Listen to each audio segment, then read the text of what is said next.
What is meditation? Why is it important? How does one meditate correctly? What results can be achieved through meditation? Could you explain the importance of meditation? Why should we meditate? It is necessary to know how to meditate. What do we seek through meditation? To calm ourselves, tranquility. What we are saying might seem very superficial, and you might object that we could calm ourselves with a bottle of wine. You might also object that we could calm ourselves by listening to a Beethoven symphony, but in reality, achieving tranquility is the most difficult thing you can imagine. No one could have mental tranquility, have their mind at peace, without eliminating from their intellectual center all the outdated and untimely thoughts they carry. No one could have peace in their heart if they had not previously eliminated negative and harmful emotions from themselves. Very interesting. But don't we experience tranquility and peace when we rest? The mind relaxes naturally, and we experience peace. Normally, the mind is constantly acting and reacting in response to the impacts of the external world. Let's compare this to the case of a lake into which we throw a stone. We will see how many waves are produced, moving from the center to the periphery. This is the reaction of the water to the impact from the external world. Something analogous happens with the mind and feelings. If someone hurts us with harsh words, that impact reaches the center of the intellect or the thinking center, and from there, we react violently. If someone offends our pride, we feel upset and possibly react brutally. In all circumstances of life, the mind and feelings take an active part and react incessantly. The interesting thing, my dear disciples, would be not to give opportunities to either the feelings or the mind. A passive mind is urgent. Only then can we experience true peak. Wait a moment. What you are saying is completely different from what I have been told until now. Normally, people talk about having an active mind, and you are telling us to have a passive mind. A passive mind is urgent. The passive mind goes against all those who say that power lies in the mind. However, the negative form of the mind is the most eloquent. Not thinking is the highest form of thought. When the process of thinking is exhausted, something new arises. This must be understood. A mind that does not project, a passive mind placed at the service of the being, becomes an efficient instrument because the mind is made to be receptive, to serve as a passive instrument, not an active one. The mind itself is feminine. We must not allow the mind or feelings to take part in the various circumstances of our existence. Interesting. And what can you tell us about feelings? Where do they originate? Through investigation and experience, I have come to verify that they belong to the ego and are intimately related to the inferior emotional center. The therapy we need to understand thoroughly to avoid any internal imbalance with external repercussions is not to allow the mind any kind of reaction. For example, if someone hurts us, we must not allow the mind to react. It would be wonderful if someone hurt our feelings often so that we could train ourselves better. The more we are insulted, the better for our training, because we will have many opportunities not to allow the mind or feelings to react. That is, not to intervene or interfere in any of the circumstances of our life. Yes, that makes sense. But how does all this relate to consciousness? You have said that consciousness is the most important energy we have. It is clear that the passive state of the mind, feelings, and personality requires tremendous activity of consciousness. This indicates that the more active consciousness remains, the better for achieving its awakening, because consciousness will inevitably have to awaken while being in permanent activity. At this moment, I am reminded of Gautama Buddha. On one occasion, the great Buddha was sitting under a tree in deep meditation when an insulter arrived and tried to hurt him terribly with words. The Buddha continued meditating, but the insulter kept provoking, insulting, and hurting. After a long time, the Buddha opened his eyes and asked the insulter, "Oh, my brother, if someone brings you a gift and you do not accept it, to whom does the gift belong?" The insulter replied, "Well, to the one who brought it, of course." Then the Buddha said, "My brother, take your gift. I cannot accept it." And he continued meditating. Therein lies a lesson as sublime as it is beautiful. The Buddha did not allow his mind or feelings to react because the Buddha lived fully awake, immersed in his own consciousness, and did not give the slightest opportunity to the mind or feelings to react at any moment under any circumstance. Dear disciples, this is how we must proceed. The school is everywhere, in our home, in the office, at work, in the company, on the street, and everywhere, even in the temple, with steady companions, with children, with parents, with spouse, nephews, grandchildren, cousins, relatives, friends, etc., etc. Every psychological gymnasium, no matter how difficult it may seem, is indispensable for us. The whole secret lies in not allowing feelings or the mind to intervene in the practical matters of our life. We must always allow consciousness to be the one that acts, commands, works, speaks, does, and executes all our daily activities. This is how we prepare harmoniously for meditation. Truly marvelous. So, we must prepare ourselves well in daily life to enter meditation correctly. What we seek is precisely to go beyond the mind and feelings. And this is possible if, in practical life, we have trained intensively and prepared ourselves for these marvelous purposes. During meditation, we must unblock the essence, the best that we have within us. Precisely, this essence is bottled up among the inhuman elements, among that compound of psychological aggregates that constitute the I, the myself, the ego. It would not be possible to experience the real, the truth, what truly interests us all, if we do not manage to extract the essence from the ego. As we are, we cannot experience the real.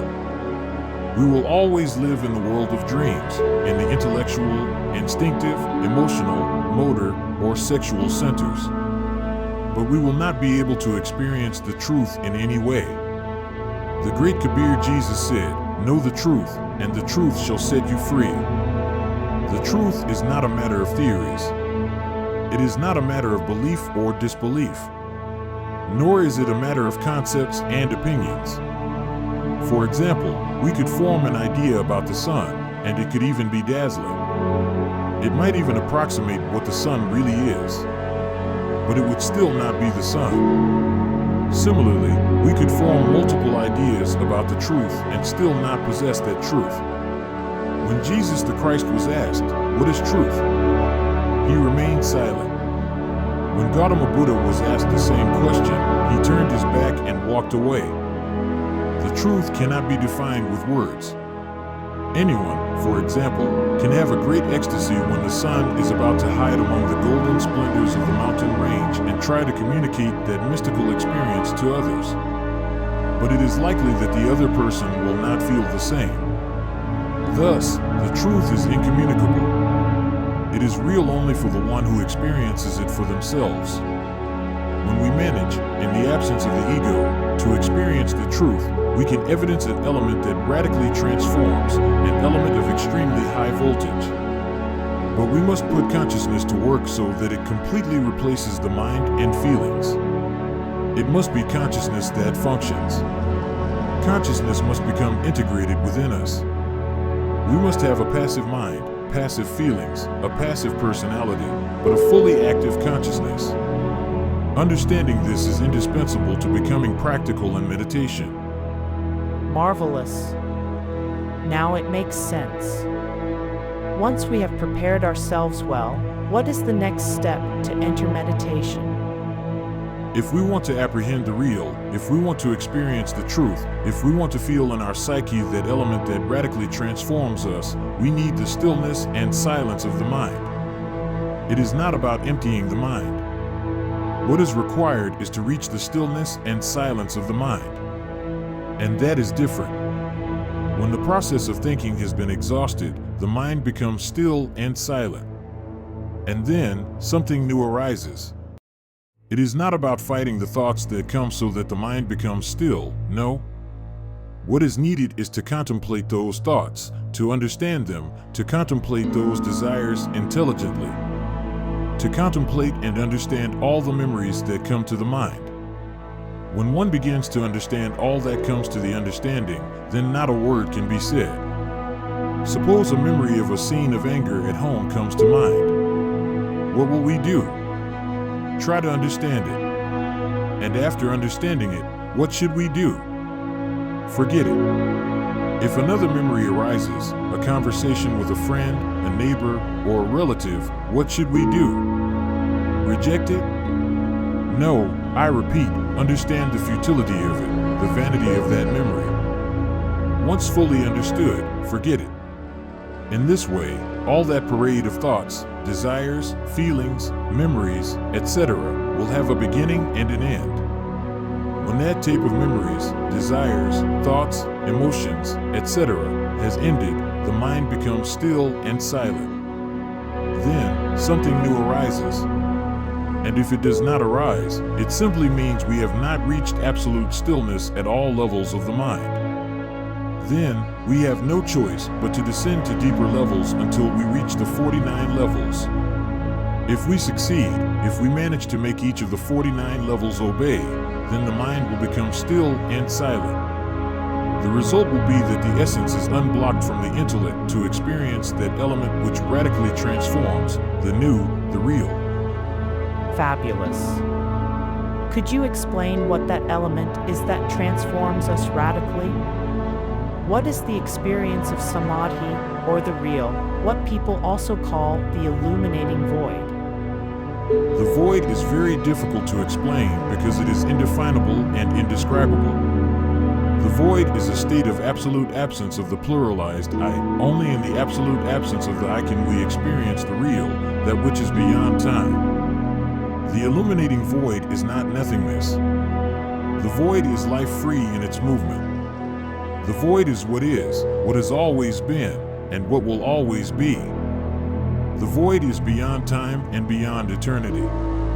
I feel compelled to narrate what I myself have been able to verify directly.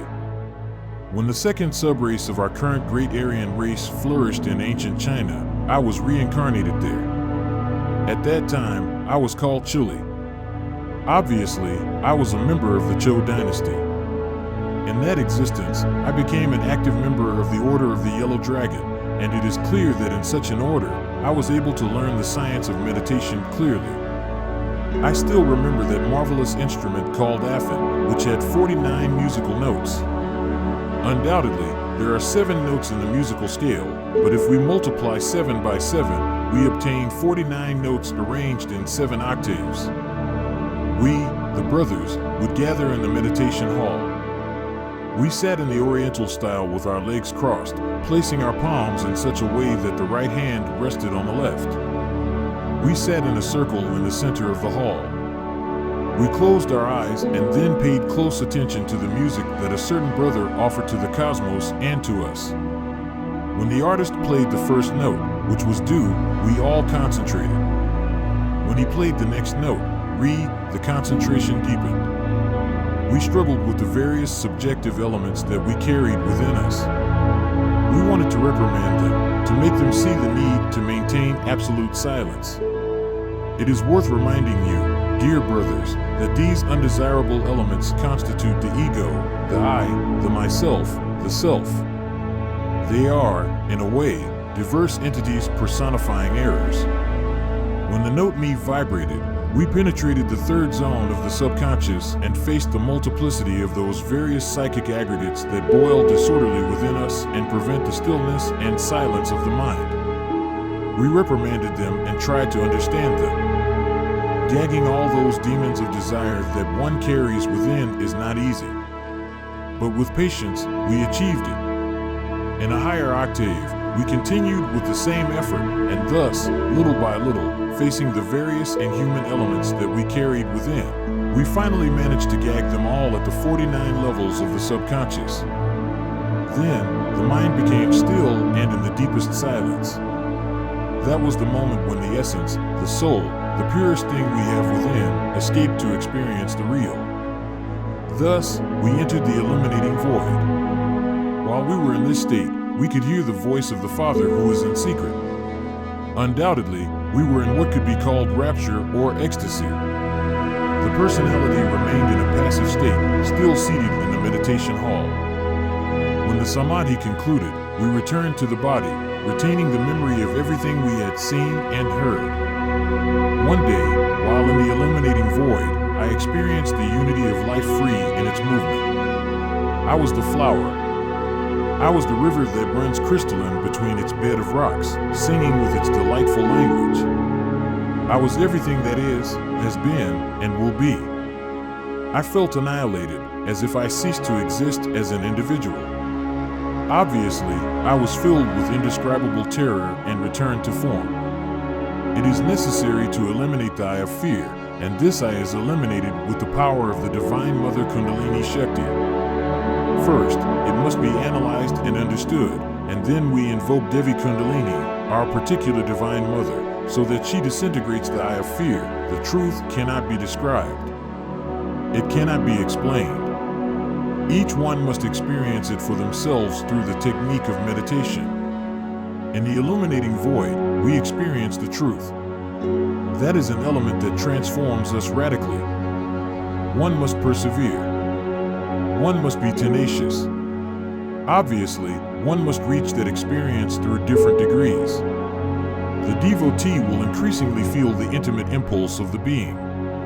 They will have various more or less lucid experiences, and finally, one day, they will have the best of experiences, the direct experience of the great reality. Then, they will receive the Tao. Perseverance is indispensable. Daily, one must work deeply until achieving total triumph. The experience of truth through meditation is prodigious.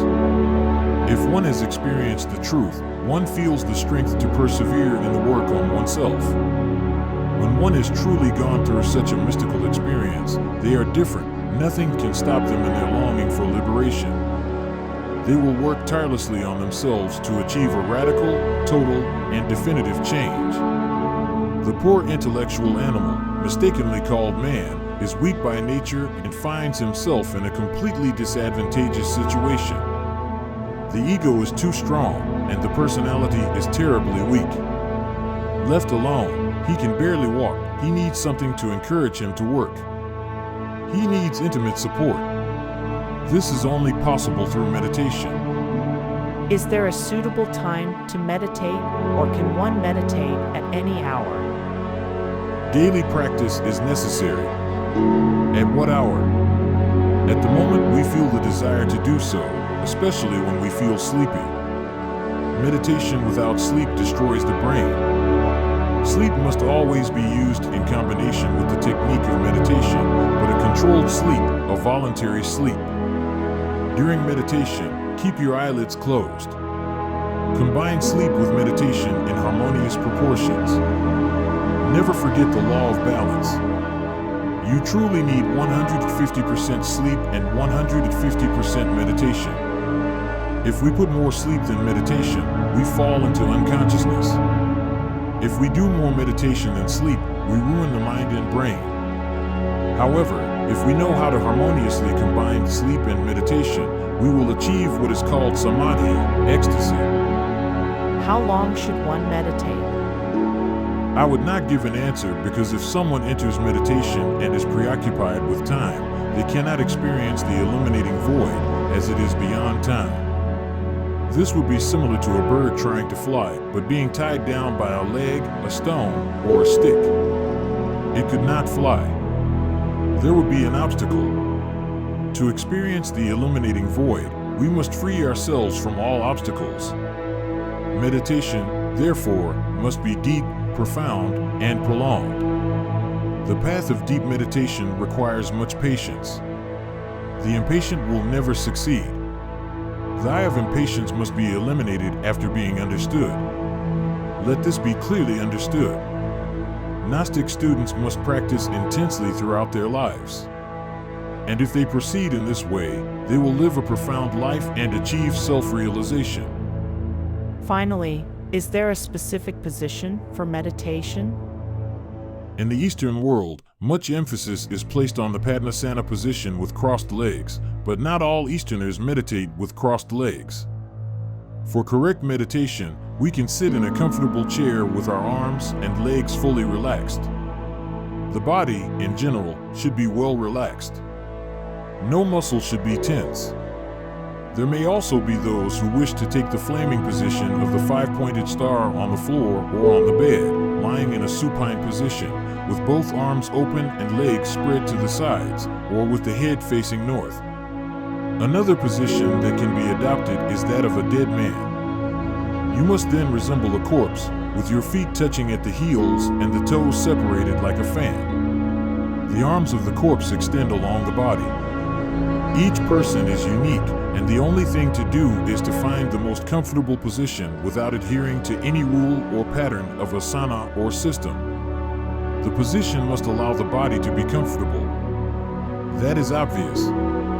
What is important is that the body is comfortable and that good meditation can be achieved.